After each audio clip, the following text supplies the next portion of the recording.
What is up, YouTube? It's Kingfisher745, and earlier today Medusa was released.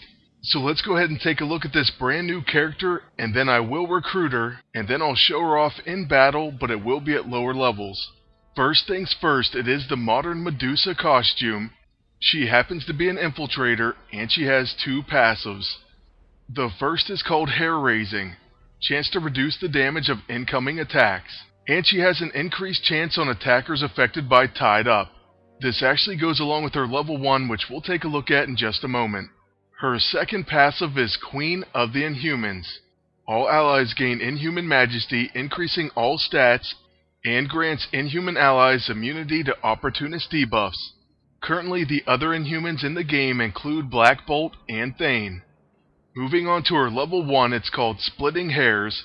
It has deadly crits, exploit stuns, and Tied Up. Tied Up says most attacks are intercepted by Medusa. Basically what this is saying is she will protect against these attacks, and because of her passive she'll take less damage. Or at least she'll have a very good chance to take less damage. Next we have Headbang. I'll whip my hair back and forth, and it causes Subdue and Winded. Winded will certainly help against scrappers who could hurt Medusa, and Subdue lowers melee attack damage by 40%, and they cannot crit. However, it counts as impaired, and it's cancelled by impaired or restrain. Then her level 6 is called Rocking Locks, and it's a one enemy ranged attack that causes incapacitation and restrain. Restrain is basically the ranged version of Subdue, and incapacitation can potentially stun the enemy, and it also counts as a stun. So going back to her level 1, it has Exploit Stun, so that will exploit incapacitation. And lastly, her level 9, Bad Hair Day. It's an AoE attack that has Guaranteed Crit, True Strike, and it's going to cause Tied Up on all enemies, Mangle, and Constricted. I'm really liking this as an AoE attack. The only problem is it does start cooled down. That's actually very unfortunate, and I really wish it didn't have that. Because of that starting cooldown and the fact that she is an infiltrator, I'm not completely sold on her just yet. But you already know I'm going to buy her. She's the only character I'm missing, so let's go ahead and pick her up for 90 CP. I do wish she was a little bit cheaper, but I don't think we'll ever see a character under 90 command points again. Alright, so there she is, and now we have all the characters once again. Now on to her recruitment dialogue. For millennia, my people held themselves apart from the concerns of humanity, but this new, darker era requires a firmer hand. The Inhumans will stand at your side. Okay, well she's no Groot, but there you have her dialogue, and now let's see her in action. First up, I am going to use her with Black Bolt. I mean, come on, it's the obvious team up that you have to use. Next time we'll probably use her with Thane as well, but that's going to be after we unlock some more of her abilities and at least get her to level 9. Right now it looks like she's going to be last to act, but never mind, both of our characters are stunned, and she's the only one who gets a turn. I of course have to use Splitting Hairs, and then maybe we'll see her intercept an attack. By the way, I'm already wishing I would have taken off our Blade of the Guardian. I don't know if Medusa will end up protecting as long as we have that equipped. And on top of that, we're going to counterattack with the Mercurial as well. That may unfortunately make this battle go way too fast. But hey, it looks like we aren't going to counterattack the Behemoth. And here we see Medusa do the weird hair thing, which I believe is hair raising. So she's reducing the damage done by incoming attacks. Oh, and here you can see Inhuman Majesty, and of course Black Bolt has it as well.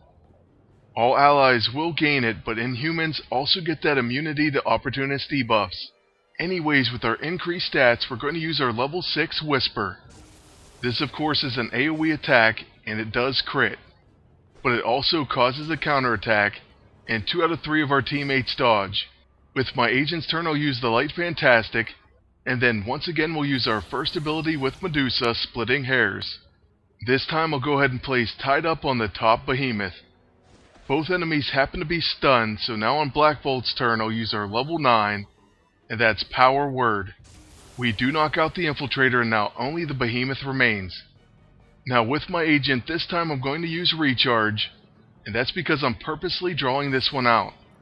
Since this was my first time using Medusa, I really wanted to see her intercept an attack. However, this is easier said than done because we do have that Blade of the Guardian.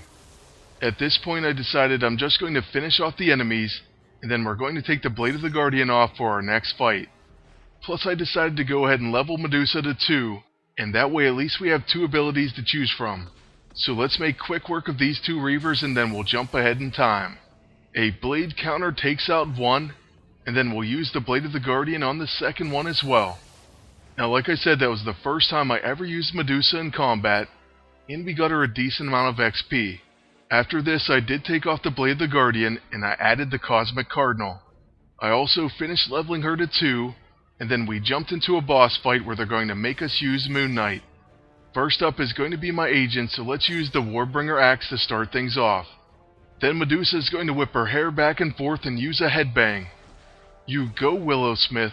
A Cosmic Cardinal later and Baron Mordo's down. So at this point I was thinking this boss fight's going a little faster than I expected. In order to slow things down, I thought about using a Light Fantastic, but then I thought, we'll just go ahead and hit him with 1 Mercurial.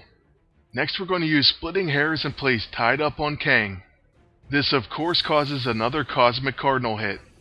But hey, Kang is pretty elusive and he's going to use Time Shift. After he uses Chrono Shield, we do get another proc from Medusa, and this time she dodges the attack.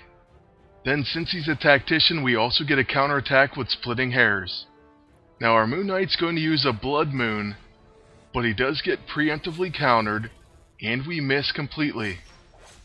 And you probably can guess what's coming next. It's going to be another Cosmic Cardinal. I'm actually happy that this one misses as well, and this time around we will use that Light Fantastic. I want to get 1 more headbang in on Kang before this one's over. And by the way, now you know that song is completely stuck in everyone's head. Like I mentioned though, Kang is really hard to hit, and only 1 out of 3 lands. The Cosmic Cardinal however does hit, and it crits. Then Medusa is going to take the final attack and deliver the fatal blow. Truthfully, I'm not sure which attack she's intercepting, and I think the main problem there is because of a lack of animation. But still, I'm pretty sure it just means she's going to protect from time to time. And that is going to be it for our first look at Medusa, but I will continue to level her, and I will definitely show her with more of her abilities very soon. I'd like to thank you all for watching, and ask you to please like, comment, and subscribe. And until next time, good luck, and take care.